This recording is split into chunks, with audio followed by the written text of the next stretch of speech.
No es discutido públicamente porque se silencia el hecho, pero es el principal problema que tiene Colombia, porque es madre de otros problemas. La desigualdad social es nuestro problemón.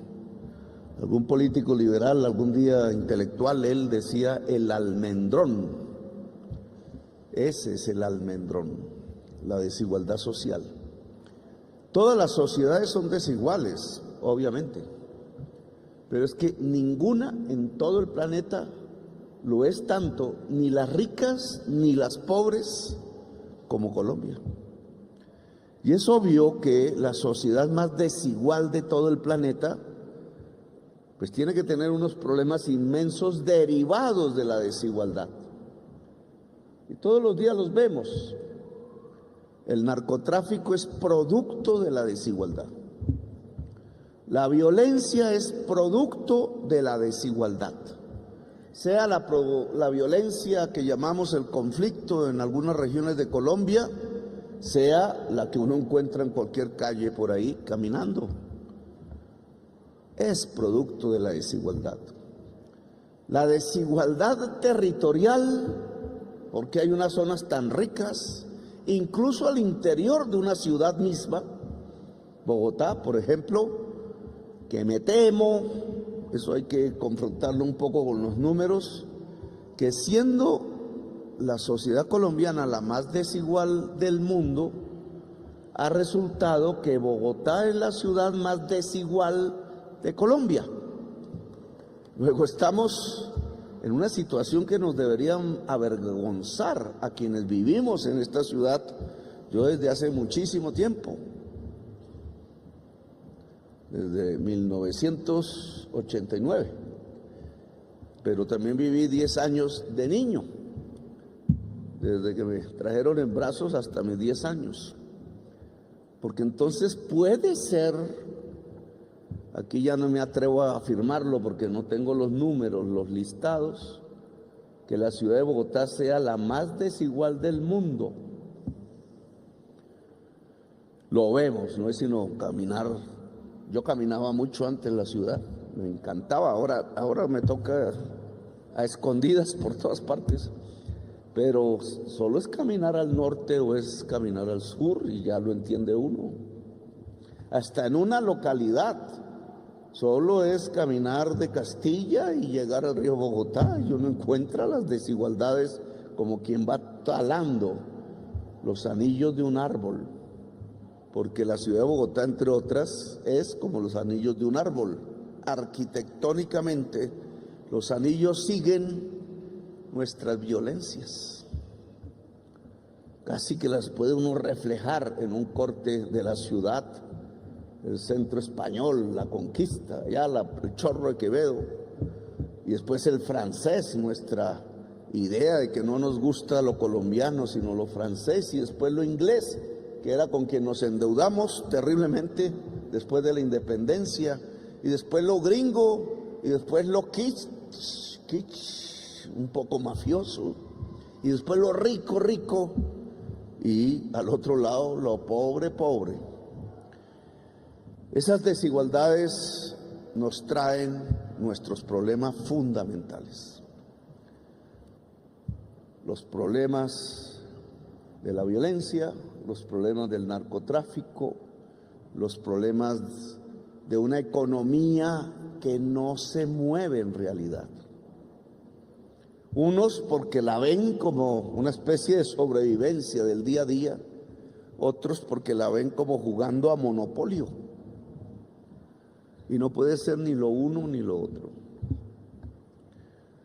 Si uno mira un poco más optimistamente, después del COVID, que nos dio un garrotazo en términos de desigualdad y en términos de incremento sustancial de la pobreza, hay que decirlo, la mayoría de los países no se volvieron más pobres con el COVID. Estados Unidos incluso se volvió más rico. Europa quedó igual que antes del COVID. Nosotros caímos en un abismo de pobreza. Eso tiene que ver no con el COVID, sino con la mala política pública para enfrentar el COVID. Ahí, siendo parlamentario, salieron algunas cifras que me acuerdo, todavía mirando ahí por las redes, porque tocaba hacer reuniones, era por redes, pero en las primeras que hubo físicas, pudimos ver, por ejemplo, que Colombia tenía 1.800.000 unidades que llamaban empresariales. La inmensa mayoría microempresas rurales, un campesino en su parcela, urbanas, como las que vemos en el centro de Bogotá, por poner solo un ejemplo, y pequeños y medianos empresarios ya en número menor. Los grandes empresarios son minoría numérica y minoría en la construcción de puestos de trabajo.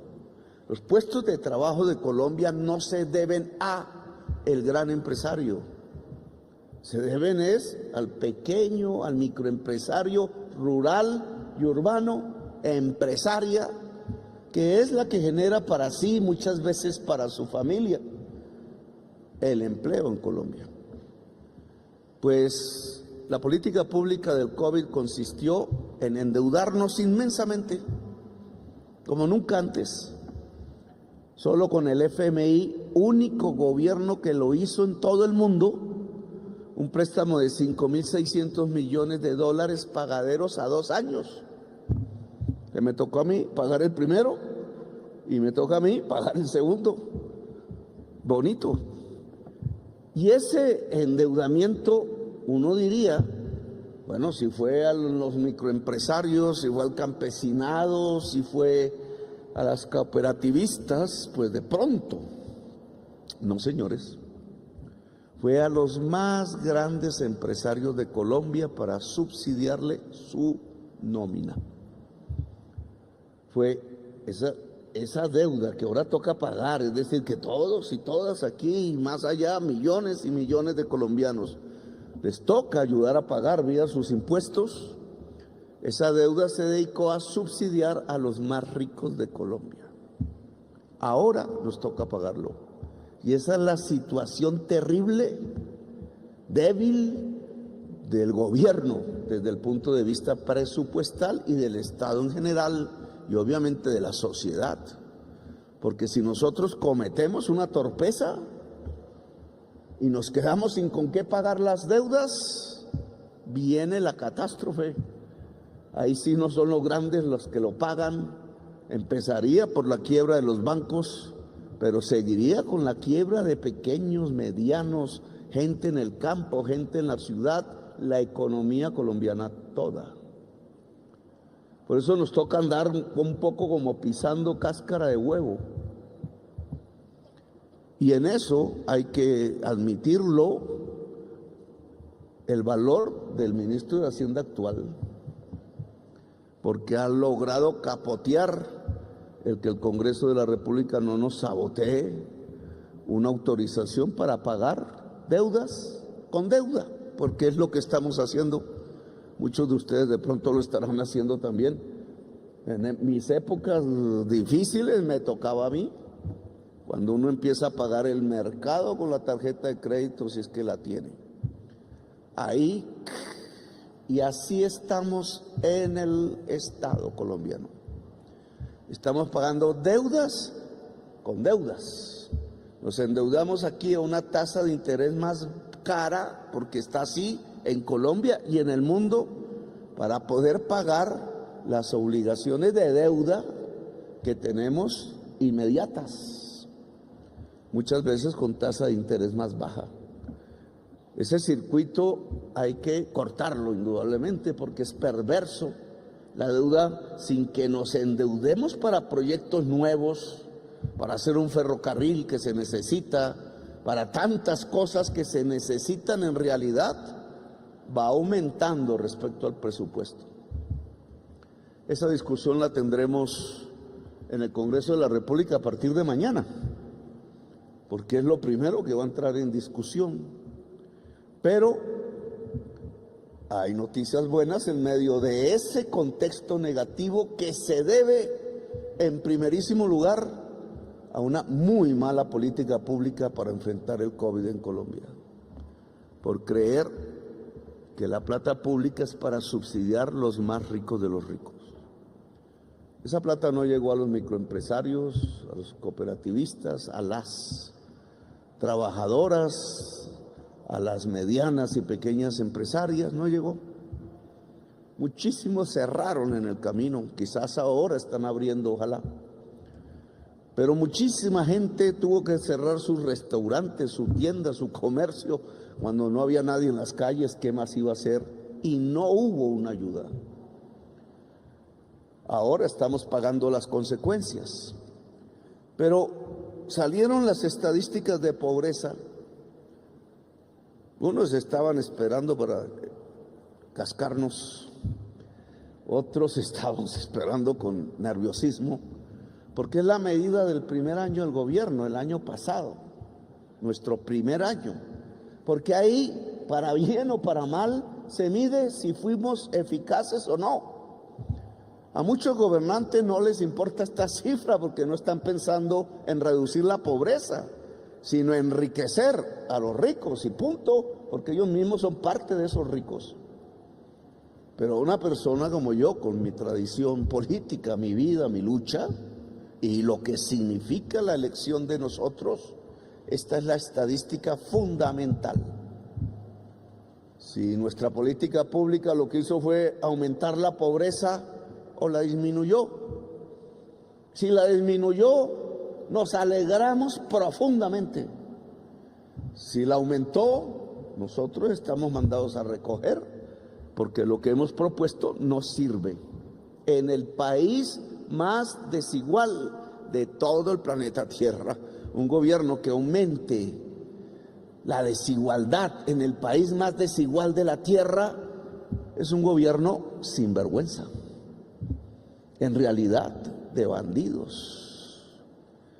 Pues bien, las cifras se dieron. Aquí yo tengo un problema de matemáticas, porque la disminución de la pobreza no se mide simplemente en el porcentaje relativo en el total de la población. Bajamos de 36 a 33, así se ve poquito. De bajar de 36 a 33 significa haber reducido el 10% del número de pobres que hay en ese momento. Y cuando uno habla de que en un solo año, no en 5, rebajamos en un 10% el total del número de personas que están en la pobreza, entonces hay que decir que algo estamos haciendo bien. Y estos números trasladados, yo hice algunos, obviamente me falta tener, no he podido encontrarlo, las zonas rurales separadas una por otra, para ver en qué zonas rurales bajamos más la pobreza que en otras, porque eso es clave para la política pública. Nos da una orientación, nos da luces, podemos ser más eficaces si tenemos esos datos, pero tenemos los que ya se entregaron a la población. Indudablemente la pobreza monetaria rural bajó un 10%, y esto es un éxito enorme en un país que aún en sus campos, en buena parte de regiones excluidas de Colombia, está en guerra. Redujimos 10% el número de pobres rurales. Y en las ciudades que llaman DANE cabeceras, como Bogotá, redujimos en 8,45% el número de pobres. Es decir, más en el campo que en la ciudad. Lo cual significa que la política agraria del gobierno ha sido mucho más eficaz que lo que alguien pudiera imaginarse, porque esto no pasaba en Colombia desde hacía mucho tiempo. Yo diría que desde los tiempos del café, cuando el café indudablemente era un enriquecedor en tiempos buenos de una parte sustancial de la población del campo. El café nunca fue un monopolio, ni estatal ni privado. El café, como aún es hoy, era de centenares de miles de personas que en sus parcelas, unas más grandes que otras, cultivaban con mucho cuidado y esmero un café que llegó a ser y es, pero dejamos perder eso, el mejor café del mundo. Eso debería enseñarnos, porque el renglón más exitoso que hemos tenido realmente, desde el punto de vista legal, es el café. Y el café no es de monopolios, el café no es de grandes empresarios, el café es una rama económica democrática, muchas veces cooperativa, rural indudablemente, y que debería estar en un proceso de agroindustrialización, que es lo que yo le he pedido a mi gobierno. Bien, de esas cabeceras en donde estamos, en donde tuvimos más éxito para reducir la pobreza, fue en Barranquilla. 16,4% del total de pobres barranquilleros dejaron de ser pobres. Barranquilla. Y después Cúcuta, no lejos. El 15,69% de los pobres cucuteños dejaron de ser pobres. Cuando uno habla de estas cifras, está hablando ya de grandes cantidades de población en una ciudad. Un 16% de los pobres dejan de ser pobres. Pues uno podría decir que si seguimos ese camino, en 5 años no habría pobreza. Si pudiéramos mantenerlo en 5 o 6 años, no habría pobreza. Para eso habría que elegir un gobierno como este en el año 2026. No como me pasa en Bogotá, que después de Bogotá humana eligieron a Peñalosa y acabó hasta con el nido de la perra. Ahí están todavía viendo a ver cómo dicen que están haciendo el metro. Desde el año 2014 hasta la fecha, casi 10 años mamándole gallo al metro. Ya estaría hecho si la ciudadanía bogotana hubiera fortalecido el proyecto político que estaba detrás de hacer un metro subterráneo, pero en la leche derramada ya no, lloremos. Después de Cúcuta, ojo con esto, la siguiente ciudad grande, cabecera que llaman en caer en pobreza es Bogotá. 14,75% de la población pobre dejó de ser pobre el año pasado en la ciudad de Bogotá, de acuerdo a los números, siempre discutibles. Y después sigue Tunja, 14,5%, después Manizales, 13,8%, después Montería, 12,6%, por donde yo soy.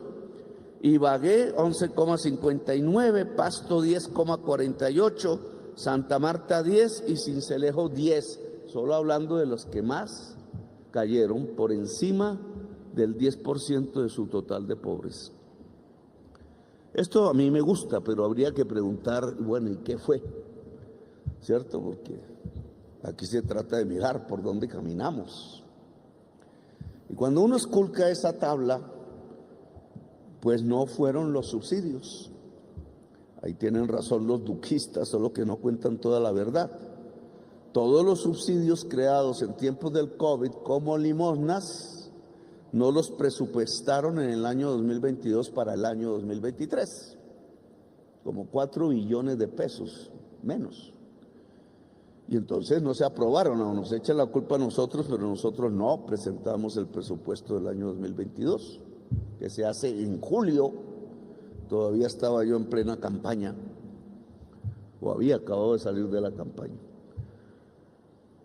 Quitaron los subsidios del COVID, se cayeron en una parte, se conservan los de siempre. Nosotros estamos haciendo en eso una transformación. Queremos concentrarlos en primerísimo lugar en donde la persona no se puede defender por sí misma. Los niños, niñas, nadie le puede exigir a un niño o una niña en la primera infancia que trabaje, como dicen por ahí ciertos políticos. No, trabajen vagos, no, ¿cómo?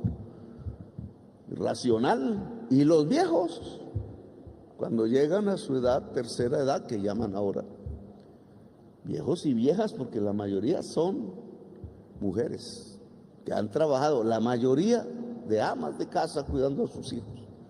¿Por qué les van a pedir trabajar a los viejos? Claro que trabajan porque les toca, pero no debería ser en una sociedad decente, ni la niñez ni la vejez. Y ahí es donde yo quiero concentrar los subsidios. En la niñez, primera infancia, pues en las mamás, que generalmente son jóvenes y abandonadas, y son entonces pobres, y entran a un sifón del cual ni ella, ni los niños, ni las niñas logran salir, muchas veces en actividad indigna, pues digna a ella que le toca, pero que no debería ser. Y eso me lleva a elevar el volumen de dinero por persona. Es lo que estamos haciendo ya con la tercera edad, y el año entrante puede volverse casi masivo en los viejos y en las viejas que no han recibido pensión. Hasta ahora estamos dando más de 80 años hacia adelante. Y a un grupo que, ¿cuántos son? Estaba Bolívar por ahí, no, bueno, son como 400,000, pero podemos llegar a 2 millones y a partir de 70 o 75 años, con lo cual casi todas las personas que hoy andan en las calles en todo el país de este tipo de edades sin pensión, trabajando al sol y a la lluvia y sin dónde dormir, podríamos rescatarlos de la pobreza. Bien, pero si no fueron los subsidios, ¿qué fue? ¿Qué fue? Pues los datos de la OCDE nos dicen que ingresos laborales crecieron para los más pobres un 10% real, es decir, por encima de la inflación.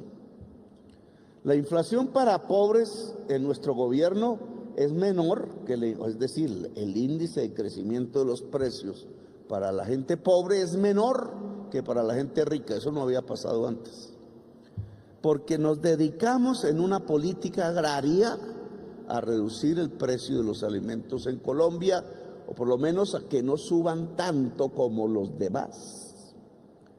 Y eso nos ayudó a que el ingreso laboral, en términos reales, descontada la inflación, haya crecido tanto. Aquí hay que señalar cosas. Por ejemplo, mi terquedad, ya van 2 veces, en subir el salario mínimo por encima de donde los empresarios dicen y los periódicos. Ustedes lo han visto, cada diciembre es ese rito. El gobierno no ha hecho lo que los anteriores gobiernos, plegarse a lo que dicen los grandes empresarios, sino incluso ir más adelante de lo que dicen los sindicatos. Esa subida del salario mínimo en Colombia se refleja en estas estadísticas: la reducción sustancial de la pobreza. En eso hay que decir que todos esos expertos que sacaban por televisión tratando de lavarle la cabeza a la gente, diciendo que cometíamos una brutalidad, que si subíamos el salario mínimo mucho, se caía el empleo, lo dijeron, que se caía no solo el empleo, sino que se aumentaba la pobreza. Yo estoy viendo lo contrario. ¿Qué tipo de expertos son esos? Es como el que dijo que si yo ganaba el dólar quedaba 5,000 pesos. Son esos mismos tipos de expertos que no más son sirvientes intelectuales del poder del capital. Pero aquí es donde está la realidad. Lo que yo veo en las cifras es que el incremento del salario mínimo disminuyó la pobreza sustancialmente en Colombia y no tumbó el empleo, sino que incluso comparado con el año 22, el empleo en Colombia ha aumentado, sigue aumentando este año. Claro, cuando uno dice ingreso laboral, entonces uno piensa, y eso es el problema del DANE, se puede corregir, que entonces estamos hablando de obreros y patrones, ¿cierto? Y entonces el salario mínimo se le aumentó a los obreros, los patrones están bravos. Pero es que el ingreso laboral hay que dividirlo en 2, porque en la población más pobre, lo que aquí en Bogotá llaman el estrato 1 y el estrato 2, la gente no trabaja en empresas, no es asalariada. El ingreso se divide en dos, el ingreso asalariado y el ingreso por cuenta propia. Y cuando hablamos del ingreso por cuenta propia, entonces estamos hablando de la economía popular. No es tan tajante porque hay pequeñas empresitas con obreros donde hay salario. A veces esos obreros son los hermanos del patrón o los hijos, lo cual pues cambia todo el asunto porque es una empresa familiar, es más bien una asociación familiar para producir, que cada vez va a haber mucho. Esas estadísticas no las tenemos aquí, pero entonces, conclusión de estas cifras, la economía popular fue el principal motor al lado del salario mínimo para desplomar las cifras de pobreza en Colombia. Esa es la conclusión de estas cifras. Y entonces estamos hablando donde toca. El salario mínimo un poco depende de mí mismo. En diciembre ya nos reunirán para el efecto. Pero en la economía popular y los ingresos de esa economía popular que terminan en la gente que trabaja en la economía popular, pues tenemos que hablar entre nosotros. Aquí se han hecho críticas, las escuché ahora. La cantidad de mujeres, mayoría mujeres, es síntoma de lo que está pasando. Una de ellas nos dijo: mucho discurso, tilín, tilín y nada de paletas, dijo. Pues es cierto, porque el funcionariado del gobierno nacional no entiende ni jota de lo que estamos hablando aquí. E incluso mis más altos funcionarios, esa vaina como que les resbala, porque se vuelve difícil. Porque hacer cambios es difícil. Hacer lo mismo es fácil. Chulear todos los días la misma pendejada, pues se gana un sueldo y chévere. Un poco aburridos de pronto, pero se desaburre después fuera del trabajo.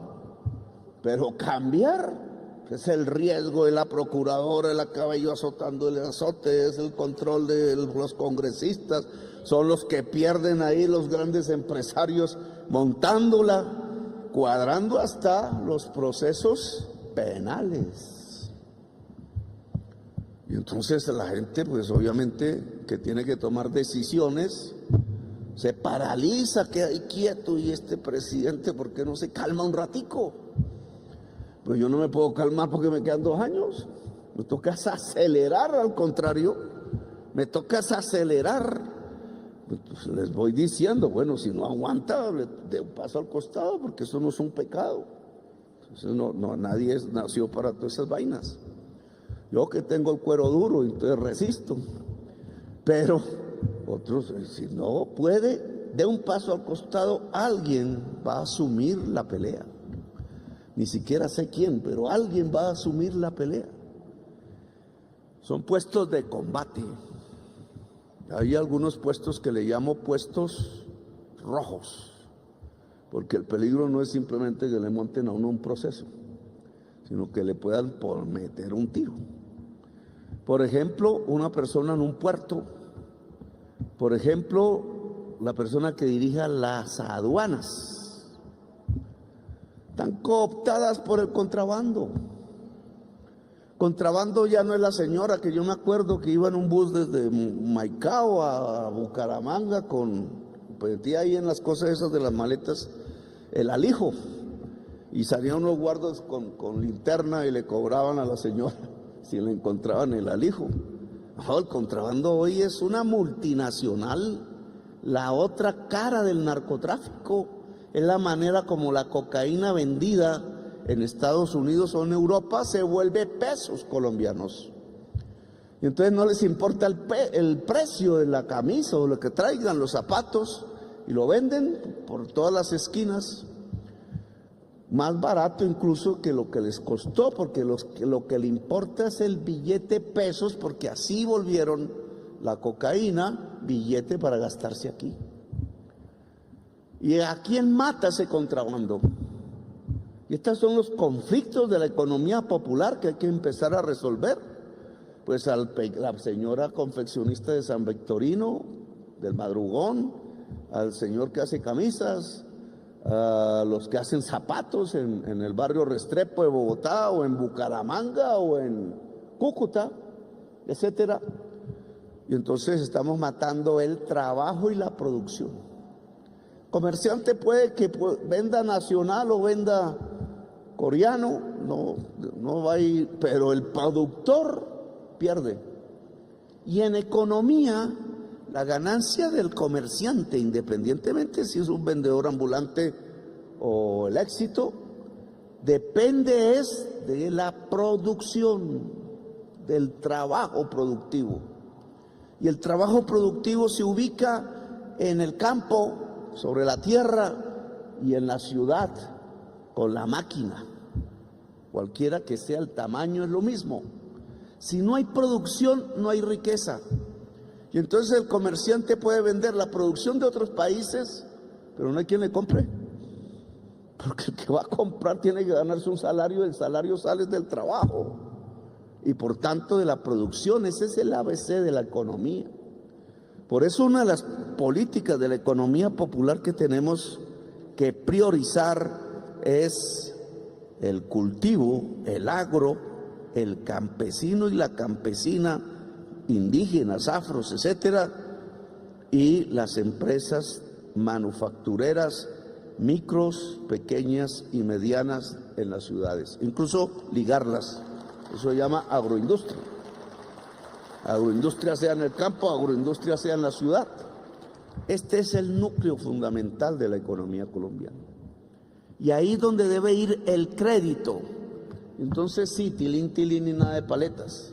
Porque si el crédito va a los grandes ganaderos en tierras fértiles, que son latifundistas, improductivos, ineficaces. Si el crédito va a los grandes capitales, el crédito salido de un banco público, porque la banca privada pues les puede prestar y tienen cómo garantizarlo, etcétera, les sale fácil. La banca privada quiere dar ese crédito porque es una firmita y ya entregó 100.000 millones de pesos en crédito. En cambio para acá, pues no son 100.000 millones de crédito debería ser, pero para 1.000 personas, para 500, son 500 firmitas. Y entonces ahí ya les da pereza.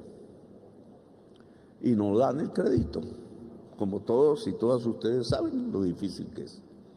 Y entonces se va volviendo la sociedad desigual, porque si aquí no hay crédito y el crédito es para el grande, pues a ustedes les toca el gota a gota. Pero el gota a gota, ¿cuánto es el interés? Ahí ya, como decían en las calles, marcando calavera. Y la calavera se vuelve de realidad porque los tipos andan es con una pistola en el cinto. Y entonces esto es lo que tiene que solucionar este gobierno. No lo está haciendo. Al presidente ahí lo embolatan con que mire que ya le dimos a tantos campesinos o a tantos microempresarios con, ¿cómo que llama esa vaina? Crear. Creo, bueno. Primero porque no puede ser microcrédito. Microcrédito, un señor, una señora endeudada, pues tienes que pagar la deuda porque es la que le pagas al gota a gota. Estamos pagándole nosotros al gota a gota. Segundo, porque al entregar una pequeña cantidad de dinero, pues no se hace empresa. Y tercero, porque entonces lo que creamos es pobreza. Vamos a poner un ejemplo. Finagro le entrega, la mayor cantidad del crédito se lo entrega a ganadería. Si uno le pregunta, número de créditos, ustedes dicen no, la mayoría son pequeños ganaderos. Pero si uno le pregunta volumen del crédito, son las trampas de las estadísticas. Así engañan hasta los congresistas. Ovidio, ambos fuimos congresistas. Si es volumen del crédito, la mayor parte del crédito va a los grandes. Es decir, cada grande le dan esto, a cada chiquito le dan esto, una miseria. ¿Qué pasa si se le da crédito a un ganadero pequeñísimo en tierra fértil? Pues se muere la pobreza. Lo estamos conduciendo, porque en una hectárea apenas si cabe una vaca. Y ese campesino a lo mejor tiene 2, si acaso, o 3, le caben 2 vacas. ¿Quién vive con 2 vacas? Hasta se la come, como decían los de los señores en el Cauca, cuando el gobierno dice que haciendo paz, entregando gallinas. A cada familia le daban 2 o 3 gallinas. Pues imaginen qué pasó con las gallinas. Era que había que montar un galpón, una empresa, para que, pero si le entrego 1 o 3 gallinas al campesino que tiene hambre, eso se vuelve un rico sancocho por 2 semanas, quizás, no aguanta más. Entonces, digamos, si nosotros no cambiamos la política de crédito de la economía popular, que lo hemos dicho, pero no se hace, no estamos haciendo nada. No estamos haciendo nada. Y nos quedan 2 años. Tenemos poco, porque todo esto lo privatizaron. Ustedes saben que habían muchos bancos públicos. No queda sino el Banco Agrario Público de primer piso, es el único que tiene el gobierno. Y Bancoldes, que es de segundo piso, más o menos, pero no puede dar crédito directamente. Y ya. Otros, pero ya son esfuerzos para otras cosas. Pues yo quiero que Banco Agrario y Bancoldes se vuelvan la banca de la economía popular. Esa es la propuesta que nosotros. Es decir, que en volumen la mayor parte del crédito vaya a pequeños, sea en el campo, sea en la ciudad. La ciudad no tiene ese instrumento financiero. El campo por lo menos se ha mantenido, hay experiencia, y ahí está. Tienes que crecer. Y esto implica, ojo, una colaboración, una alianza, en primer lugar, con el sistema cooperativo financiero de Colombia, ojo. ¿Por qué? Porque esas cooperativas, como la banca pública, se desacostumbró, perdió el territorio, perdió el contacto con la población, sobre todo Bancoldes. Pues el sistema cooperativo, que no ha perdido eso, que está en el barrio, que está en las zonas, en regiones donde no llega la banca tradicional privada, en el Caribe, en el litoral pacífico, en Boyacá, etcétera, incluso en la ciudad, pues puede juntar esa experiencia con la banca pública y nosotros aceleramos para entregar crédito que, ojo, en vez de microcrédito debe ser crédito asociativo, porque una de las fortalezas que hay que producir en la economía popular es asociar. Aquí se llama solidario, el nombre que sea, cooperativa, es como se comenzó a decir. Cooperativizar, asociar. En la asociación está la potencia económica. Todos sabemos que hay malos socios, bueno, todas las historias que hay, yo mejor no me asocio, decimos los colombianos, hasta los familiares salen calcetos. Pero ese es un error, porque solitos nos barren. En cambio, asociados, lo demostró el Banco Agrario recientemente, en vez de dar un crédito de 10 millones, da un crédito de 5.000. Y un crédito de 5.000 millones sirve para montar una empresa industrial, sea para el algodón, sea para el maíz, sea para la yuca, sea para la agricultura en general. Con eso se puede, pero hay que asociar. La agroindustria, para industrializar la producción agraria en propiedad de los productores agrarios, implica asociatividad necesariamente. Campesinos boyacenses minifundistas tienen que asociarse para hacer industria. Industria de su propiedad, no de otros. Campesinos de Nariño, los campesinos cafeteros, todos son pequeños. Pero tienen que asociarse para industrializar. Pero ¿quién le presta? No regala, porque en la economía popular el regalo no es bueno. ¿Quién le presta a bajo tasa de interés? ¿El Grupo Aval? Pues podemos invitarlo, pero no creo mucho. Bancolombia, pues también lo invitamos, pero no creo mucho. Ellos deberían darnos una inversión forzosa y les damos una tasa de interés y hacemos el trabajo. pero ¿cómo se llama? El cuenta diario, el gota a gota, menos. Tiene que ser la banca pública, asociada, la banca pública, con las mejores tecnologías, etcétera. Esa es la llave fundamental del crédito. Me ha ido un poco el tiempo, hubiéramos podido hablar del SENA, que me parece aquí tiene un grandísimo papel que cumplir, porque es el saber hacer. Una cosa es tener el capital, pero hay que saber hacerlo, porque si no, capital se va entre un sifón y después queda la persona ahorcada. Saber hacer los zapatos, saber hacer las confecciones. Ahí hay una discusión interesante con el ministro de Comercio. ¿Beneficiamos más la confección dejando importar la tela libremente, sin arancel? ¿O porque bajaría el precio de la confección y mejoraría su calidad? ¿O logramos nichos de cultivo de algodón de altísima calidad para hacer telas que puedan ser baratas y de altísima calidad? Pero tenemos 2 años. La discusión puede ser bonita para un libro, pero nos toca decidir es ahora. Entonces, digamos, son los interrogantes de una política de industrialización y de agricultura y por tanto de comercio. Porque si un trabajador se gana un mejor salario, pues se come una comidita más rica en la esquina del barrio. Y en la esquina del barrio se puede poner el restaurante para trabajadores y trabajadoras. El comercio está amarrado a que podamos hacer crecer la producción y el trabajo en las regiones y en la sociedad colombiana. Bueno, finalmente, pues yo les digo que estas estadísticas excelentes de caída de la pobreza en Colombia el año pasado se debe en buena parte a ustedes. Esa es la realidad. Haberse mantenido, haber resistido, ojalá crecido. Este año tenemos que crecer más. El aumento del empleo en Colombia va a depender de ustedes. Y entonces tenemos que hacer una política sustancialmente agresiva en asociatividad, en energías limpias porque abaratan la energía y en crédito proveniente de los dineros públicos en crédito barato para la economía popular. El SENA tiene que expandirse, lo he pedido, y no para hacer cursillos, sino educación tecnológica, profesional se llama.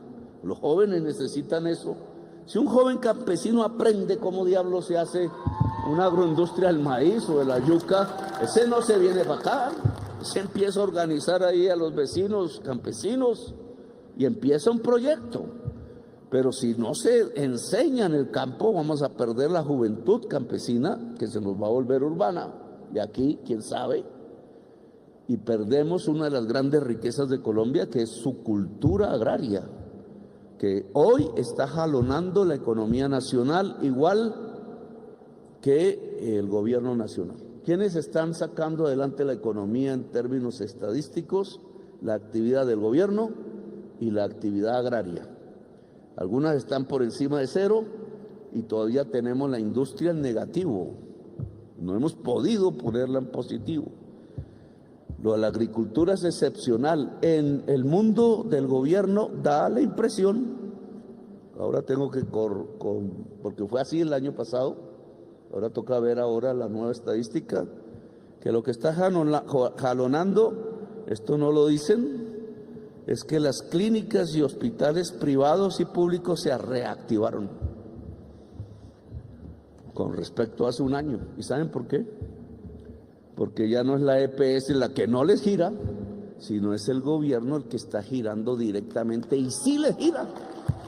Ya un comienzo de la reforma a la salud que decidimos hacer, y mire el resultado que está dando, el crecimiento de eso.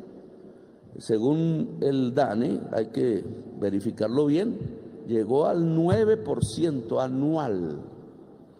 Y la agricultura ha llegado al casi el 5% anual. Entre esas estamos subiendo y poniendo en positivo y bien la economía colombiana toda, salvándola de la recesión y salvándola del estancamiento. Si mantenemos esta política social y de fortalecimiento de la economía popular, con un buen aumento del salario mínimo.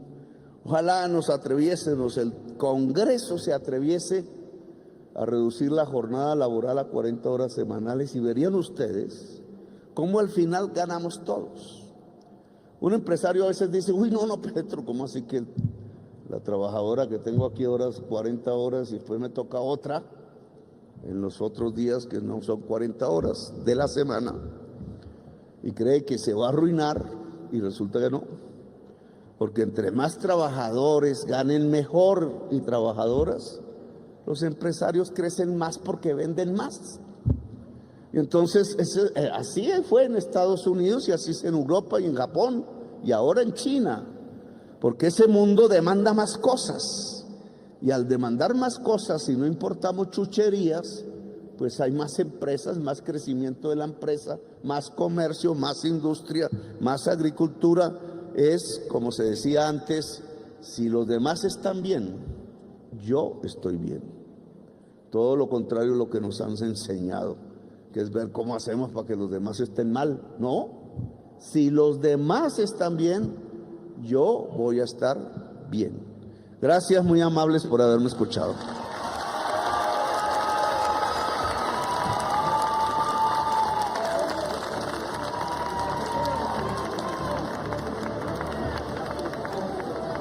Agradecemos al señor presidente de la República, al doctor Gustavo Petro Urrego. De esta manera damos por instalado oficialmente el segundo día